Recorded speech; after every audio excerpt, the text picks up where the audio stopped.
Hi everyone, I'm Dani Herrera. My pronouns are she and her in English and ella in Spanish. And I'm the Director of Recruiting Operations and Diversity, Equity, and Inclusion at RGA. I'm joining you today from New York, the original and traditional land of the Lenape people. And I want to thank you all for coming in this morning or this afternoon, really depending on where you're joining in from me today. Um, and I want to thank you as well for showing up for more inclusive interview processes. I'm so happy to be here with you today. So as we settle and as we get ready for our conversation and excuse the New York noise outside the window, I would love for all of you, if you can and if you have a minute, to visit native-land.ca and tell me in the chat what you've learned about the land you live in today and who were the original and traditional people in the location that you're in today. So go ahead and get some coffee, some tea, some water, your lunch, your breakfast, really depending on where you are. And let's get started. We actually have a lot to cover today. So yeah, I think I'm not breaking any news here, but 2020 was a reckoning year for everybody, right? And companies were no exception. Organizations started to openly talk about racism, diversity, equity, and inclusion as they've never done before, at least here in the United States, right? And we kind of saw that happening in real time. Like diversity data was being openly shared on companies' websites, diversity recruiting efforts were prioritized for many companies, pledges were being signed all over the place. And more importantly, working from home was suddenly acceptable and available for a lot of people, even though this is something that the disability community and the parent community had been asking for and advocating for so many years. And yet, this is what our industry's diversity recruiting efforts looked like in 2020. Not great, right? Now, 2021 came and went, and some progress was made, especially on the diversity front. But, earlier this year, a state of diversity recruiting report showed that at least 98% of companies had a specific focus on diversity recruiting, but only 50% of those companies had outlined tangible goals and processes for diversity recruiting efforts. So, if hiring a diverse workforce is so important, but processes and practices are not in place, are we really making any progress? So, if you've been following me on social media for a while, you've probably heard me say before that diversity recruiting efforts cannot be done in isolation, and it cannot be the only one thing that you do. And if you haven't been following me in social media, I don't know what you're doing. You can go ahead and find me everywhere. More importantly, on LinkedIn, I'm every day there. But let's be honest, right? I think that if you are part of a recruiting team or if you've ever participated of a recruiting process, I'm pretty sure that you know that recruiting, interviewing, and hiring, they have been unintentional and uninclusive by design for way too long. And obviously, while hiring and retaining a diverse workforce is the goal, or at least should be everyone's goal, I believe that these efforts are not sustainable unless we focus on equity, belonging, and inclusion first and along the way. Now, don't get me wrong, many companies have been driving inclusive and interviewing and inclusive hiring practices for a while, right? Like we know that organizations now more than ever are boosting their recruiting efforts by partnering with community organizations to meet and interview diverse talent between a million air quotes. Many companies may have diversity goals and may even have fully dedicated diversity recruiting teams as well. And to be fair, many companies are also training their interview teams on how to be more mindful and more inclusive during their interviews. And they might be even hosting unconscious bias trainings and even reconsidering what their company culture looks like as a whole. And honestly, about damn time. Now, all of those practices are needed, they're important. But if there is one thing that I've learned working on diversity and inclusion is that sometimes it's actually okay to focus on progress over perfection. But in order to make that progress sustainable, impactful, and meaningful, we need to be intentionally inclusive about those efforts. Now, I'm sure you're wondering, like, what does that even mean? I'm just like throwing a lot of data your way, right? But being intentionally inclusive means to purposely and consciously make the choice to challenge inequities and embed inclusive practices in every single step of every single process that you have in place. Being intentionally inclusive is not easy, and honestly there is no one size fits solution, and honestly it's going to take some time, right? But at the end of the day, it is truly about disrupting some of the practices and some of the processes and the policies that you have in place today that probably worked for you maybe a couple of years ago, many years ago, or even last year, or that probably are working for you today from a regular recruiting point of view, but are not necessarily inclusive, right? So it is my hope that today you can take away a few examples and a few ideas that you can later adapt and start using right after this conversation with your recruiting teams. So how do we get started with everything, right?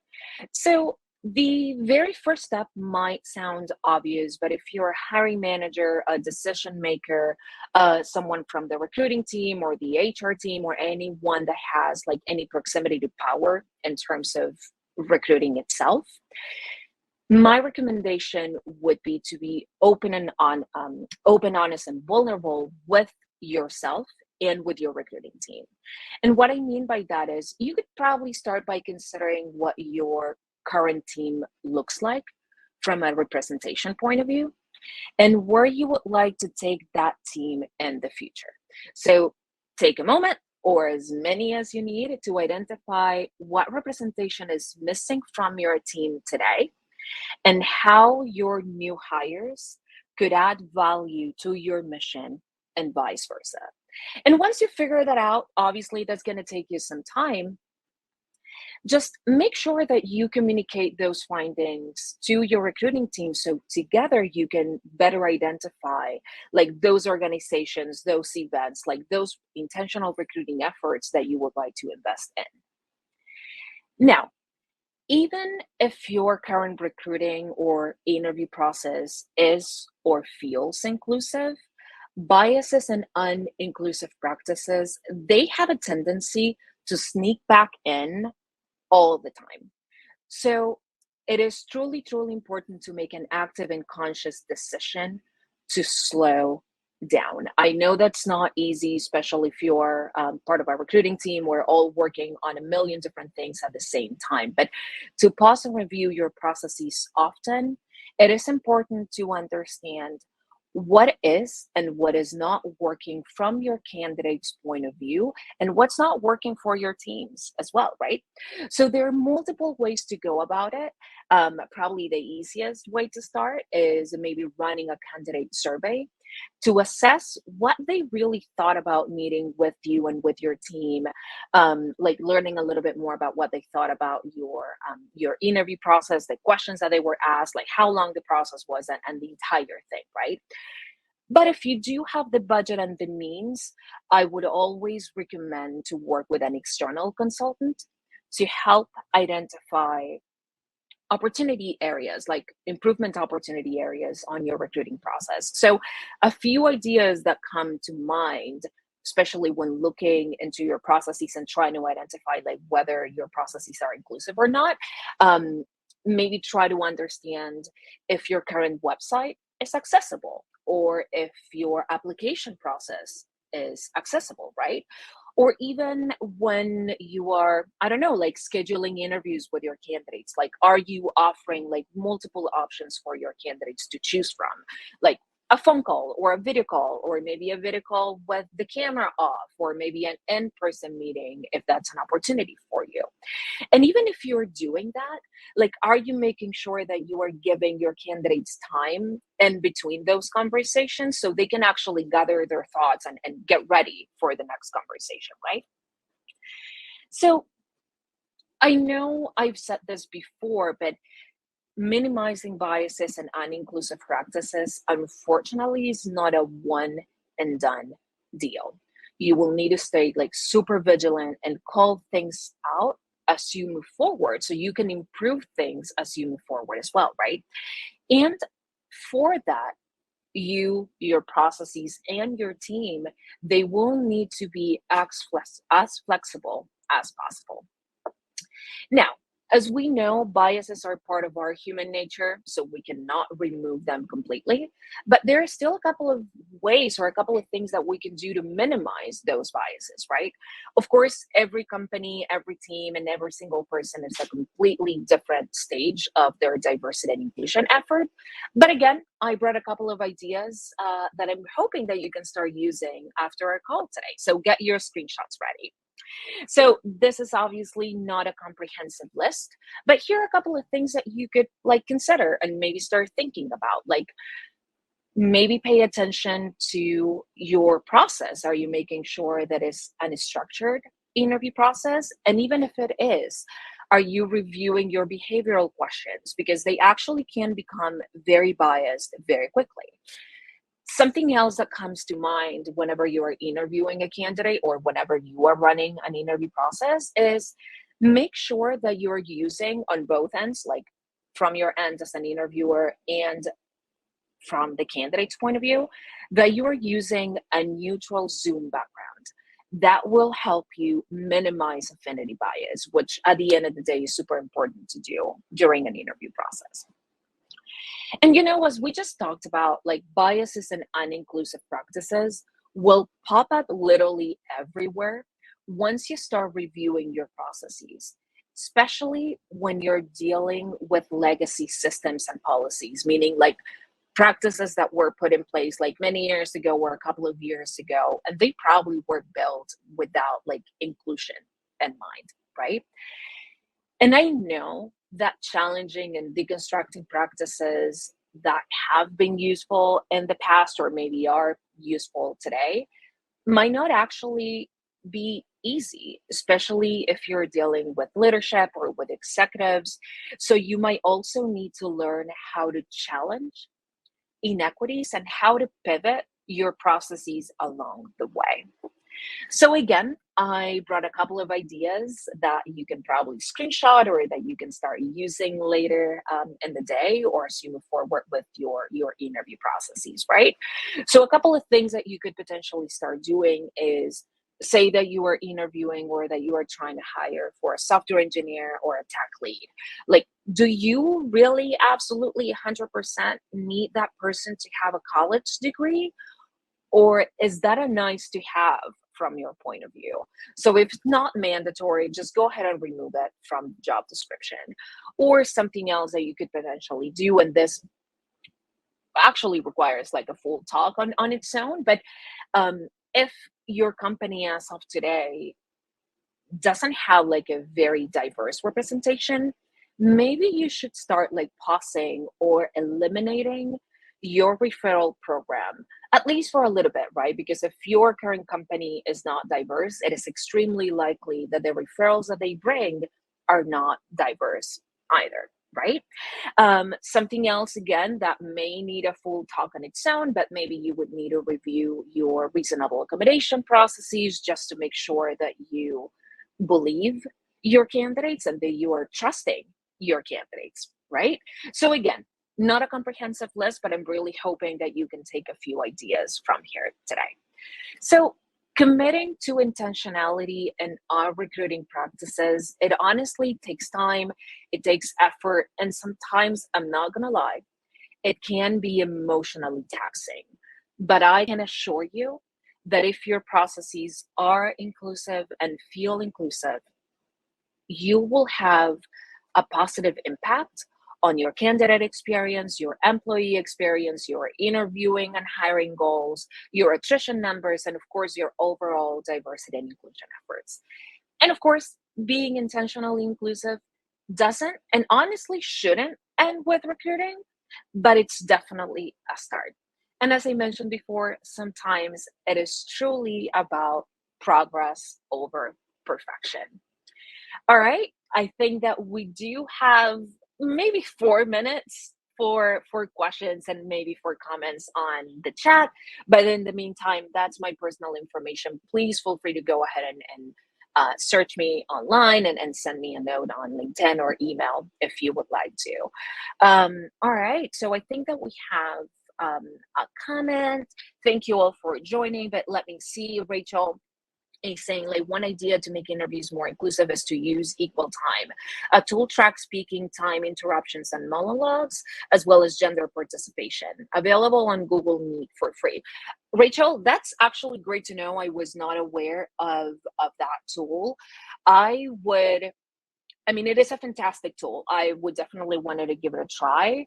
My only recommendation would also be, and again, because I don't necessarily know how this tool works and how you would use it for, but the only caveat that actually comes to mind is it might not necessarily be super inclusive for everyone, right? Like say that you are meeting with a candidate that has like someone that has a disability, right? And someone that may need a little bit more time to think about their answer before like answering your question, or someone that might need a little bit more time to gather their thoughts before like answering your question.